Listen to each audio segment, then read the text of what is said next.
Hi, today we're looking at Functional Skills Maths Level 1. This is the AQA exam board. We've got the June 2022 paper and we're going to start with the non-calculator section. Question 1. Circle the value of 8 squared. So 8 squared, this means 8 times 8. Okay, so you can work out through your times tables. We could do 8, 16, 24, 32, 40, 48, 56, 64, which gives us this answer here. Or you could do it by a process of elimination. We know it's 8 times 8. Well, it can't be 4 because that's too small. Again, 10 is going to be too small. Just 8 plus 8 is already 16. So it can't be 10. And even 16, what they're trying to do is to catch you out by making it look like 8 squared means 8 times 8 or 2 8s, but it's not, it's 8 times 8. So again, the only one you're left with is the 64 anyway. Question 2. A fair ordinary dice is rolled. What is the probability of rolling an even number? Circle your answer. Well, if you think with a dice, you've got 1, 2, 3, 4, 5 or 6. Okay, so there's 6 possible outcomes. So think of it as a fraction out of 6. We want the probability of rolling an even number. So it could be a 2, a 4, or a 6. So 1, 2, 3. So 3 out of 6. Question 3. Work out 15 minus 6 minus 2. Well, the 6 minus 2 is in brackets, so we need to do that first. So 6 minus 2 is 4. So 15 stays where it is. But we've worked out this bit first. So 15 minus 4, you can count back from 15, 14, 13, 12, 11. There we go.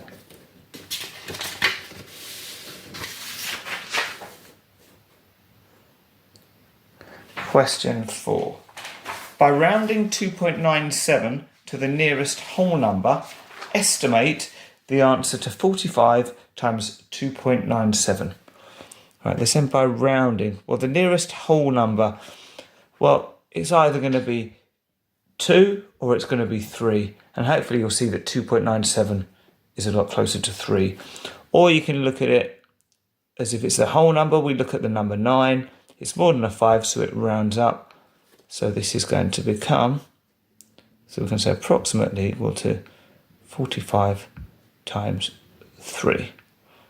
Okay, right, we want to multiply those, so let's do it this way, 45 times 3. We'll start with 3 times 5, 5, 10, 15, and 3 times 4, 4, 8, 12, plus the 1 is 13. So we get an answer of 135. Question 5. Complete the table to show equivalent fractions, decimals, and percentages. Well, if we want to work out a fraction from a percentage, 25%, well, that just means 25 out of 100. That's the easiest way to go from a percentage to a fraction. Now, you might be looking at it and saying, oh, but I know it's a quarter.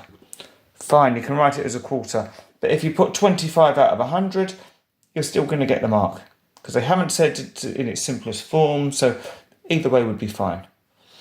Okay, this time we've got 2/5 as a fraction, 40% as a percentage. We want the decimal. Well, it's probably easier to go from the percentage with this one. With the percentage, we need to divide it by 100 to get a decimal. So we're going to move the decimal point from the end of the number 1, 2 places because we're dividing it by 100, which has got 2 zeros. So we get 0.4. So now we've got 3/10, 0.3, and we want the percentage. So we can do the opposite of the decimal. We want to multiply by 100, so we're going to move the decimal point twice in the other direction. So once, twice. Put a 0 in there. We're going to have 30%. Question 6. Flags. Evie collects flags and flies them from her flagpole. 6a. Here is a scale drawing on a centimetre grid of the side elevation of her flagpole. And they're telling us the scale is 1 centimetre represents 0.5 metres. So each of these is 1 centimetre, but it represents 0.5 or half a metre. Okay, and there's our diagram. And the question, is the height h of the flagpole more than 4 metres? You must show your working. Okay, well, let's work this out then. So how tall is it? We've got 1, 2, 3, 4, 5, 6, 7, 8, 9 squares. So 9 squares is going to be 9 centimetres.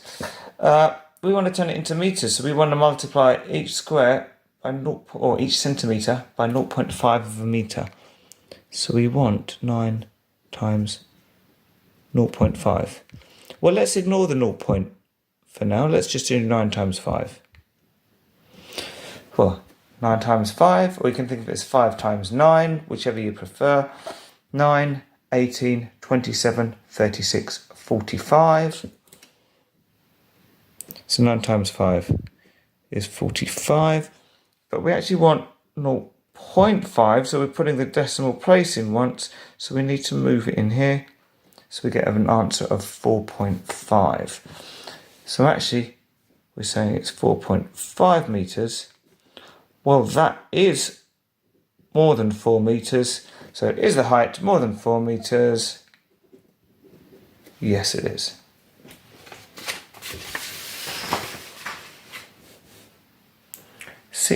B. Evie has drawn a pictogram to show the types of flag in her collection. We've got the key here that one shaded rectangle represents 2 flags. So for patterned, we've got 1, 2, 3 rectangles. Animal, got these, national and plain.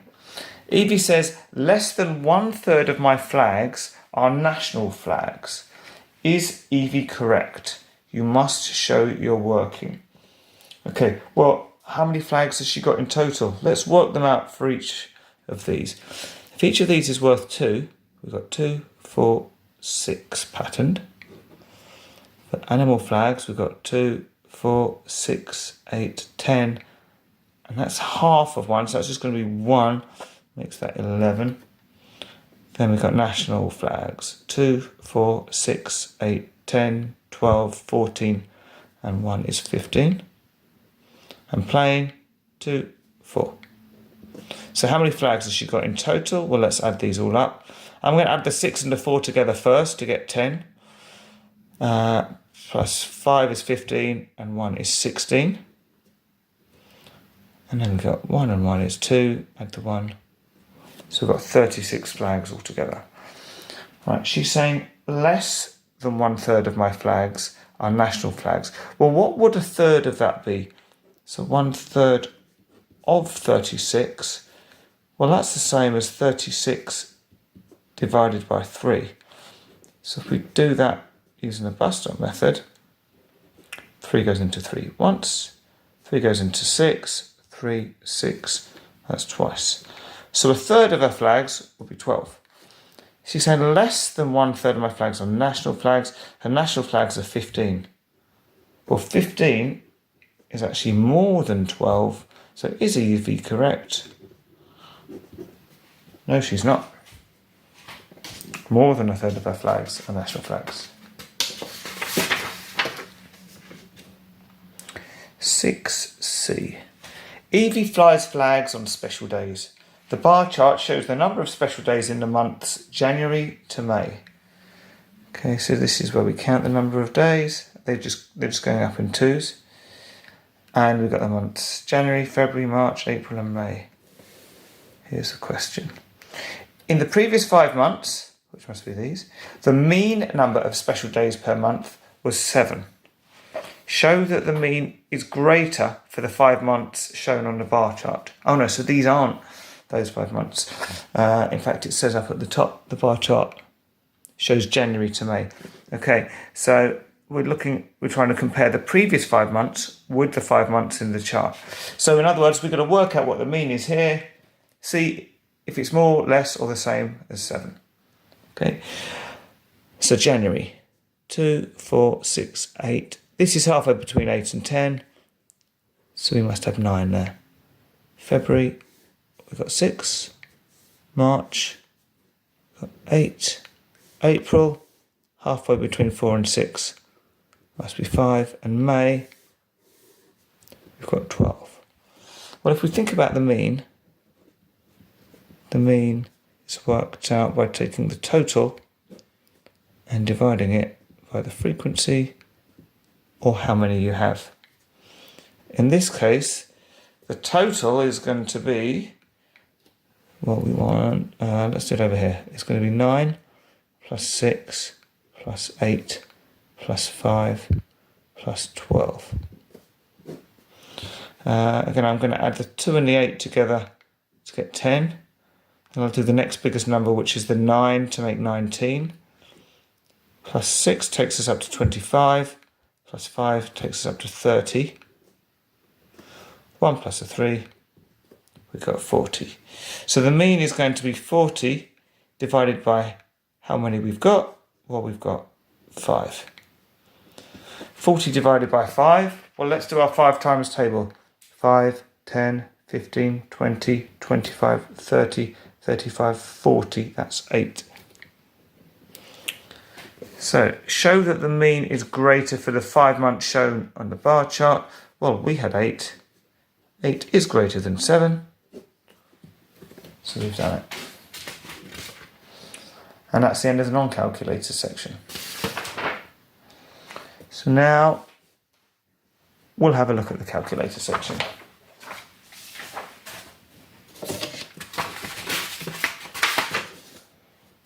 Okay. Question 1. Which angle measures 30 degrees? Okay, so we've got 1, 2, 3, 4 angles here. Well, 30 degrees is an acute angle. So it's definitely not going to be B, because B is more than a right angle, so it's going to be more than 90 degrees, so it's not B. A is more than the right angle, so it's not going to be that either. Well, I mean, if you want to be 100% sure on this one, you can use your protractor, which is here. Now, I would say we know 30 degrees is going to be on the smaller side, so we could have a guess that it's going to be C rather than D, which is looking more like a right angle. In fact, we know that a right angle is 90 degrees, so you can think, well, halfway would be 45 degrees. So it's definitely looking like C. But I just want to show you, you can do it using the protractor. Put the crosshairs on the corner there. Line up the bottom down here with that bottom line, and we count starting from the 0, so 10, 20, 30, spot on. So which angle measures 30 degrees? It's angle C. Question 2. How many lines of symmetry does the equilateral triangle have? Well, the big clue here is that it's an equilateral triangle. So that means all the sides are the same length. So I can straight away see we've got a line of symmetry straight down the middle. But if that's a line of symmetry, then think about turning the triangle this way. That means we're also going to have a line of symmetry through there. And if we turn it again, hope I'm not making you dizzy, you should be able to see we've got another line of symmetry straight through there. The only reason this works is because it's an equilateral triangle. If it wasn't equilateral, we wouldn't get our 3 lines of symmetry. But we can circle that one there. Okay. Question 3. Write in words 91072. Well, the first thing I'm going to do is put my comma in there. So now I can read it nicely as 91,072. So 91,000. We've got no hundreds, so it's just 72.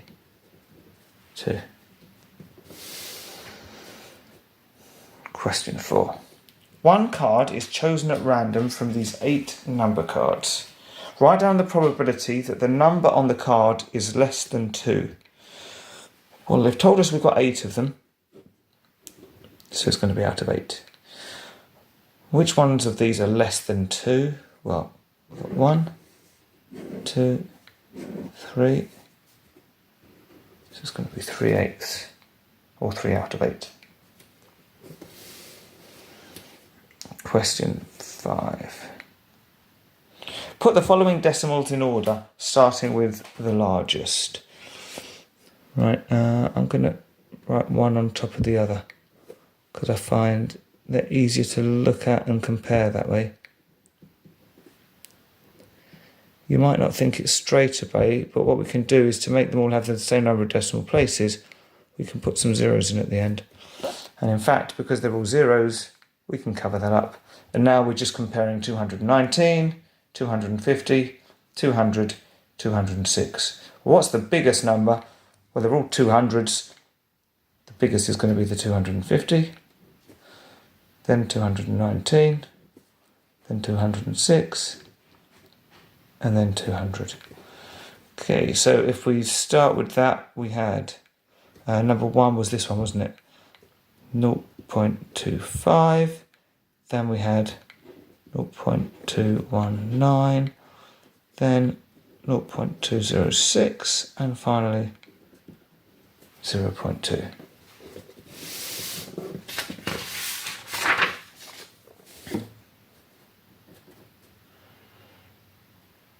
Okay, question 6. Round 9.3583 to 2 decimal places. Well, there's my 2 decimal places. So we have to look at the number after that, which is an 8. If it's 5 or more, we need to increase the previous number by 1. So that's going to become 9.36. Question 7. Increase £126.8 or £126.80 by 15%. Remember, this is the calculator paper. I don't think I've actually used my calculator yet.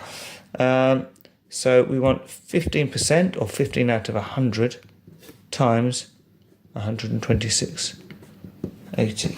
So this is going to tell me the 15%,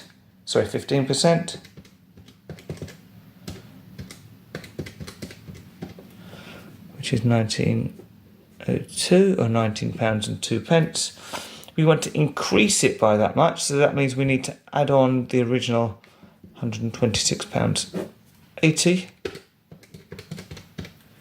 which gives £145.82. Remember, when you're writing in money, don't put the pence in, because we've got it in pounds. If you're writing it all in pence without a decimal point, that's fine. So if you've got the pound sign, don't put the pence in as well. Okay, question 8. Complete the table for the diagrams below. Okay, so we've got a description. Well, we've got these 3 diagrams. The description says a net of a cube-shaped box with a lid. We have to say which one of these it is. And the other one is the net of a cube-shaped box without a lid. Right, well, if you think of a cube's got 6 sides. Now, so if it's with a lid, it's going to have 6 sides or 6 faces. If it's without a lid, it's going to have 5, because 1 will be missing. Well, we've got 1, 2, 3, 4, 5, 6 here. 1, 2, 3, 4, 5, 6 here. 1, 2, 3, 4, 5. This is the only one that could possibly be the one without a lid.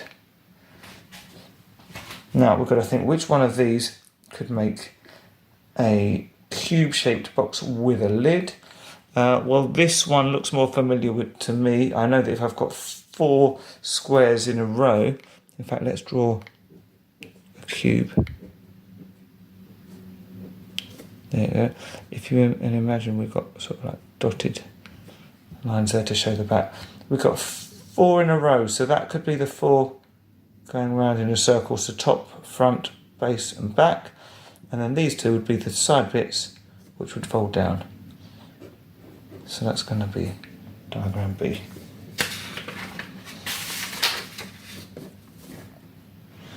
Question 9.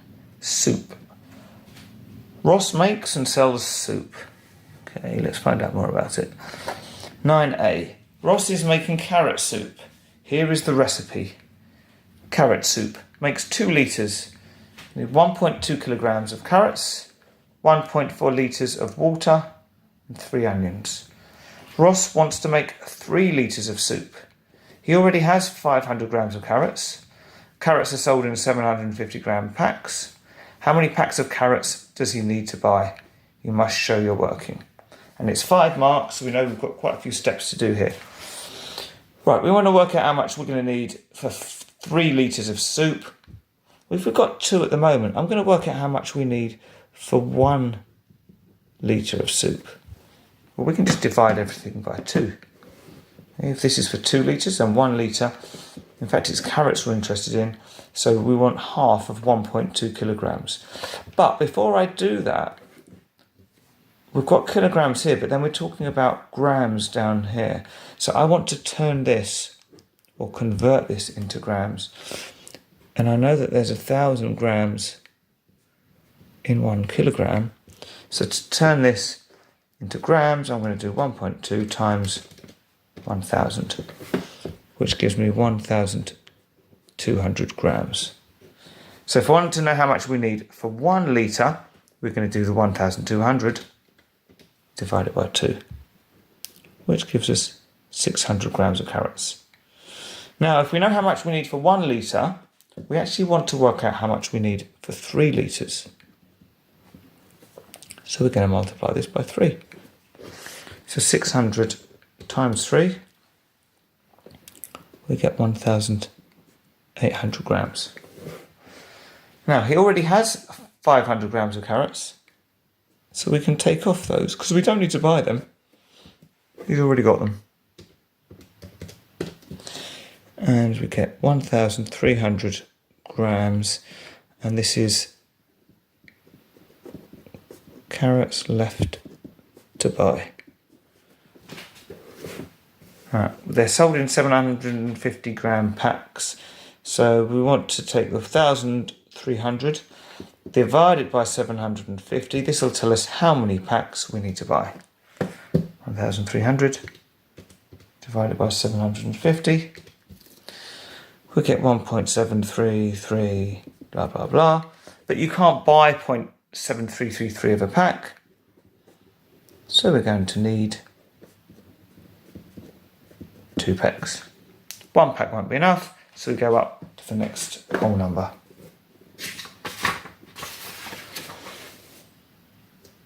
(9b). Ross has a container in the shape of a cuboid. Here are the dimensions of the container. Okay, so we've got the length is 23 centimetres, the width is 15 centimetres, and the height is 11 centimetres. Ross says the container is large enough to hold the 3 litres of carrot soup. Is Ross correct? You must show your working. And they've told us that 1 litre equals 1,000 centimetres cubed. So in other words, we want to work out the volume. Okay, and the volume is the length times the width times the height. So it's going to be the 23 times 15 times 11 with our handy calculator. 23 times 15 times 11. We get 3,795 centimetres cubed. We want to turn it into litres, so we're going to need to divide that by 1,000.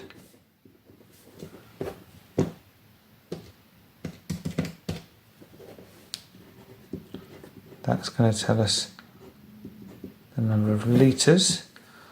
Well, that is more than 3 litres, so yes, Ross is correct. It's going to be large enough to carry 3 litres.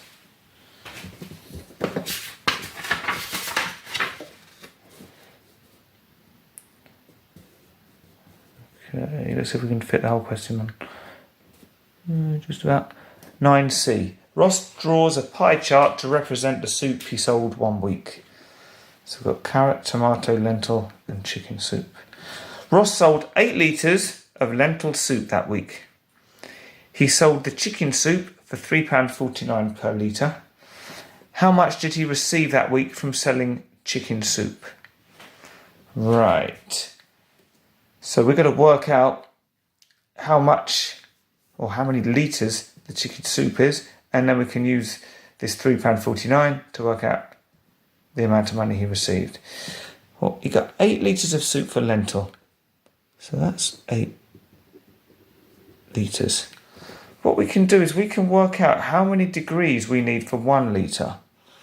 So if we do 36 degrees and divide that by 8, we get 4.5. So that's saying it's 4.5 degrees for each litre. Okay. So if we want to know how many litres of chicken soup there are, we need the 144 and divide it by the 4.5.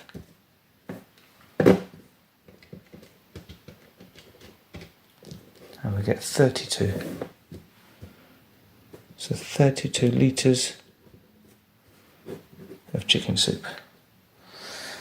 Well, if we sold the chicken soup for £3.49 per litre, we just need to do 32 lots of £3.49. Got the 32, multiply by £3.49, we get £111.68p.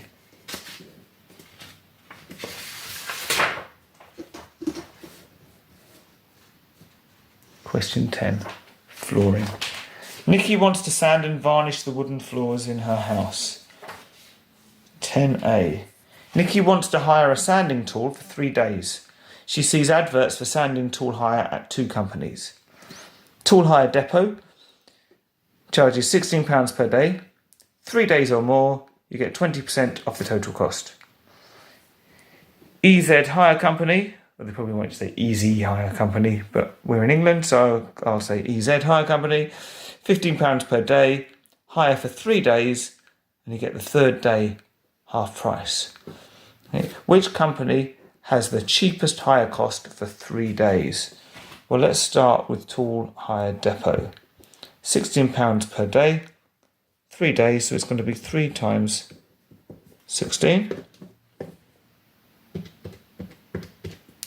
which is going to be £48. But 3 days or more, it's not more, but it is 3 days, you get 20% off the total cost. So let's work out 20%. 20 out of 100 times 48.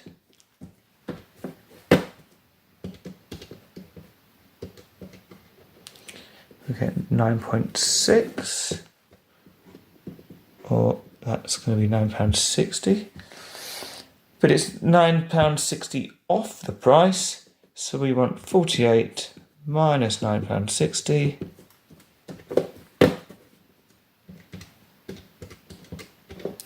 Which gives us £38.40.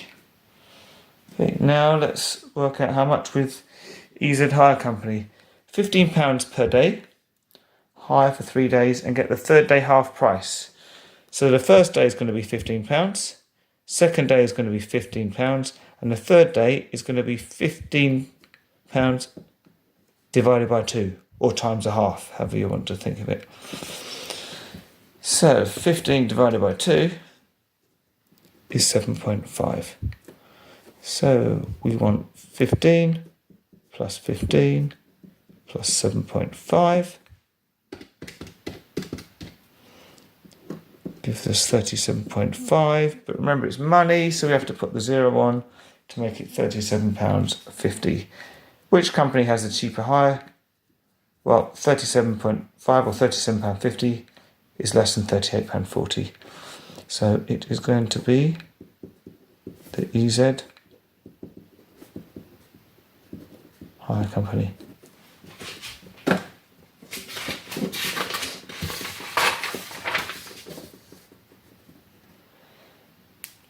(10B). The diagram shows a floor Nikki is going to varnish. We've got measurements on some of the lengths, but not all of them. Nikki needs 500 millilitres for each square metre of floor. How much varnish does she need for this floor? Well, we need to start off by working out the area of the floor.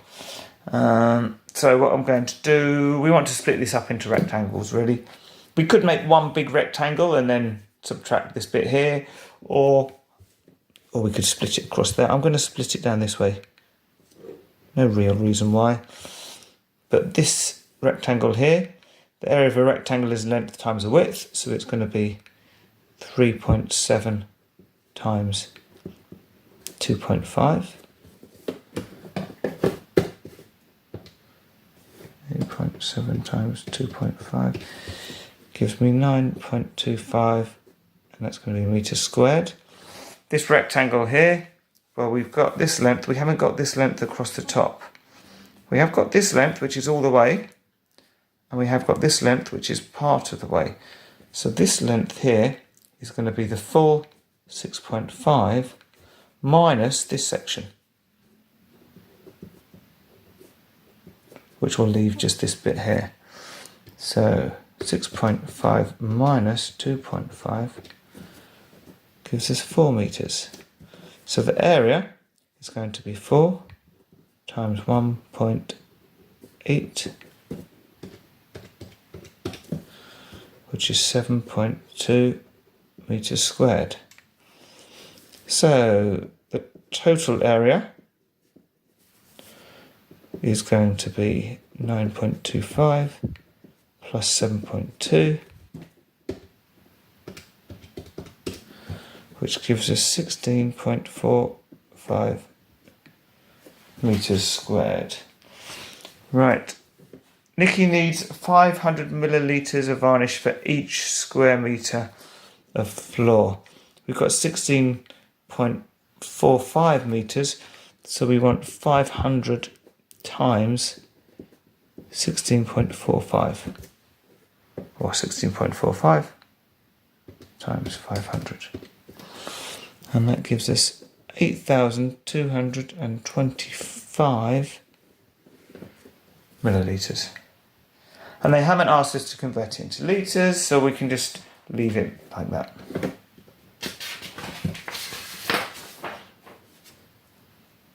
(10C). Nikki will take 45 minutes to sand the floor, 20 minutes to clean the floor, and 1.5 hours to varnish the floor. Nikki starts to sand the floor at 10:15 a.m. Will she have finished the work by 1 p.m? You must show your working. Right. Different ways you might want to do this. You could add up all the time together and then add it on to 10:15. What I'm noticing though is that if we're starting at 10:15 and we're adding on 45 minutes, well, you may or may not be able to do 45 minutes plus 15 is going to be 60. So that's going to take us up to 11 o'clock. So let's do it here. So if you imagine we're starting at 10:15, if we add on 45 minutes, say that we can use the calculator for it, 15 plus 45 is 60, so it's an hour. So it's going to take it up to 11 o'clock. Now we've got 20 minutes to add on, so that's quite nice because it's just going to be 11:20. Now we've got 1.5 hours. Well, I know, let's put plus for the 20 minutes. 1.5 is going to be 1 hour and 30 minutes. Well, 20 plus 30, hopefully you don't need a calculator for this one, but if you do, you can use it. So it's going to be something 50, 11 plus 1 is going to be 12:50. And we started in the morning, that was AM. cross through 12, so that's going to be PM. But still, 12:50 PM is before or less than 1 PM. So will she have finished the work by 1 PM? Yes, she will. Okay.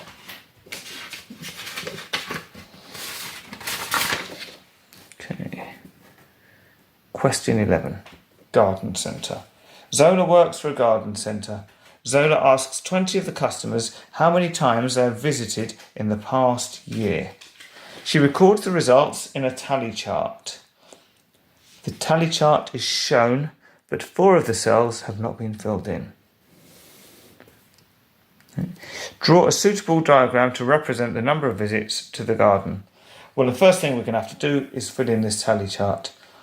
Okay, so let's work out the frequency. So we've got 1, 2, 3, 4, 5, 6. If we know that we've got, well, actually we can put the tally in for this one. We've got 1, 2 missing there. We've got 20 in total. So if we work out how many we've got out of these 3, we can take them away from 20 to see what's missing. Well, 9 plus 6 is 15. And 15 plus 2 is 17. So this box must be the total 20 minus the 17.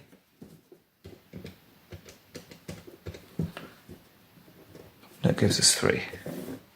So that tally would look like 1, 2, 3. So we've got our numbers. We just need to draw a suitable diagram to represent the number of visits to the garden centre. Well, the easiest way to represent the number of something is going to be with a bar graph. So we're going to have 1, 2, 3, 4 categories. So I'm going to start here and we'll have 1, 2, 3, 4. Yeah, that fits in.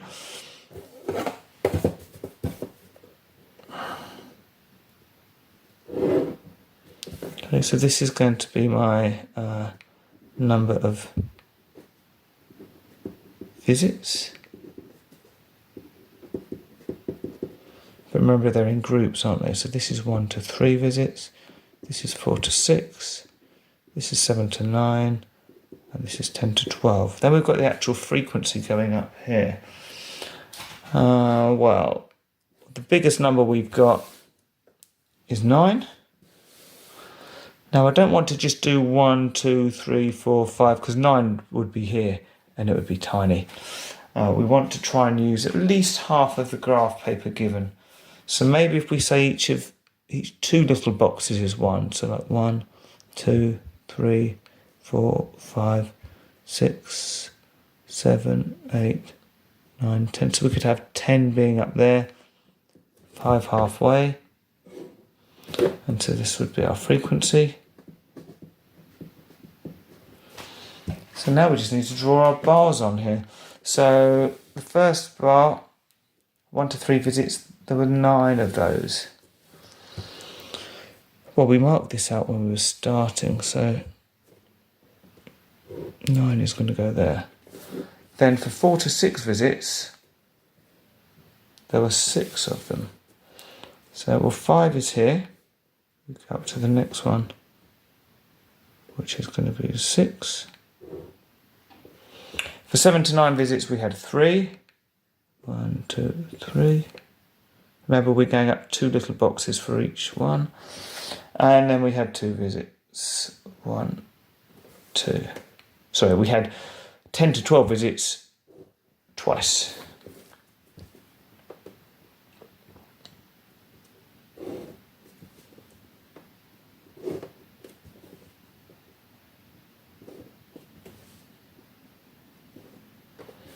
Okay, so that's our bar graph. We can just put a title, something like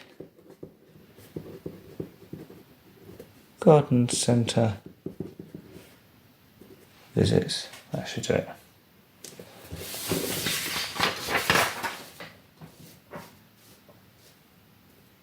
(11B). Zola buys plants for her own garden. She pays staff discount prices for the plants. The table shows information about the plants she buys. So we've got the different types of plants, the normal price and the staff discount price. Zola says the total cost with the discount prices is less than half of the total cost with the normal prices. Is she correct? Okay, well, these are the plants that she's buying, so we just need to get a total of these first of all with the normal price. Okay, so we've got £19.95 plus £10.50 plus £4.30 plus £48. And what I'm checking is that we've just got one of each, because you've got to be careful. They might have said two fruit trees at £48 each or something. So just be careful with the wording. So that gives us a total of £82.75. Now let's work it out with the staff discount price. So £8.50 plus £6.99 plus £2.50 plus £22.50 gives us £40.49p. It says the total cost with the discount price is less than half of the total cost with the normal prices. Well, what is half of that? Well, half of £82.75, and we can do 0.5 or 1 divided by 2 times 82.75 is 41. And because it's money, we just want two decimal places, 37. But because it's a 5 or more, we round up to £41.38. Well, that is more than £40.49. So the discount price is less than half of the price. So is she correct? Yes, she is.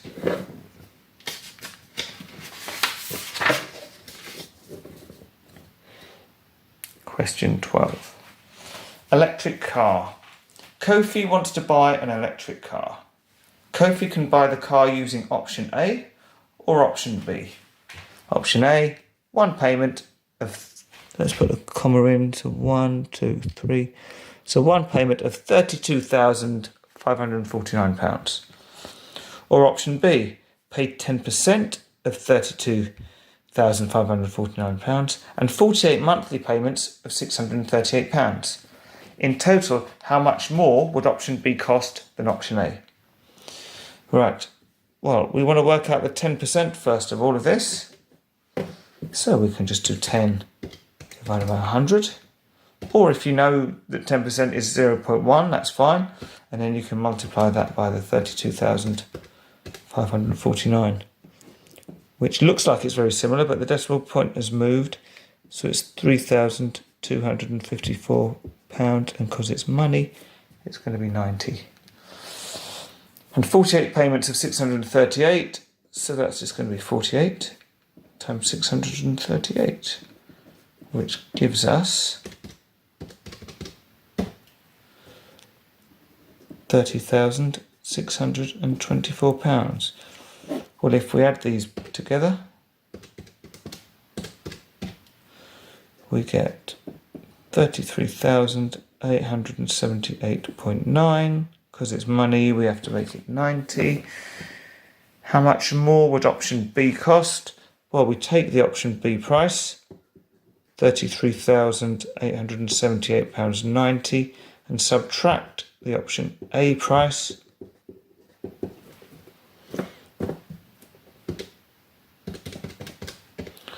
and you get 1,329.9, which is going to be 90p.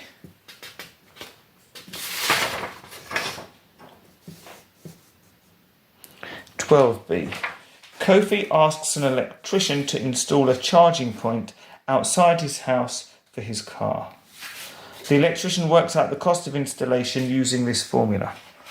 So the cost of installation equals the price of the parts plus £52.50 times the number of hours worked. Now, if you remember with your bid mass rules, we always do the multiply first. So it's this bit we'd have to work out and then add on the price of the parts. The price of the parts is £794.85. Here are the hours the electrician worked. So Monday was 9 a.m. to 1 p.m, Tuesday 3 p.m. to 5 p.m. In total, how much is the cost of the installation? So we need to know the number of hours worked. Well, from 9 a.m. to 1 p.m, let's count it up. So 9 a.m. to 10 a.m, 1 hour, 11 a.m, 12 p.m, 1 p.m. So that's 4 hours. And from 3 p.m. to 5 p.m, what's going to be 4 p.m, 5 p.m. So that's 2 hours. So in total, 4 plus 2 is 6 hours. So the cost will be the price of the parts, which is this £794.85, plus £52.50 times the number of hours, which is 6. So as I said, we have to do this bit first. Well, we have to work it out first. We can still put the 794.85 because that's not going to change. And we can just do the £52.50 times 6, which is 315. So now if we just add on the 794.85, we'll get £1,109.85. And finally, 12C. Kofi buys the car. The battery in the car can hold 80 kilowatt hours of energy. One morning, the battery is a quarter full. The car uses 1 kilowatt of energy to travel 3.2 miles. Kofi's work is 28 miles from his home by car. Is there enough energy left in the battery for Kofi to drive to work and back? You must show you're working. Right, a couple of different ways of working it out. The battery in the car can hold 80 kilowatt hours of energy. It's only a quarter full. So a quarter of 80 is going to be a quarter times 80. 1 divided by 4 times 80. And that's going to be 20 kilowatt hours. So that's how much charge he's got left in the car. Now, each kilowatt hour is enough to travel 3.2 miles. So we've got 20 lots of 3.2. So that means he can travel 64 miles. Okay. Kofi's work is 28 miles from his home, but he wants to know if there's enough energy left to drive to work and back. So work and back is going to be 28 times 2, or 28 plus 28. So 56 miles. So he needs to travel 56 miles. He's got enough energy to travel 64 miles. So is there enough energy? Yes, there is. You could work it out in a different way. You could look at how much energy you'd need instead of how many miles you could travel. Still going to give you the same conclusion, and both would be absolutely valid ways of working it out. So that's the end of the paper. Hope you liked it. Please subscribe to the channel, turn your notifications on so you find out when I add more videos. Give it a thumbs up, and look forward to seeing you again soon. Thank you.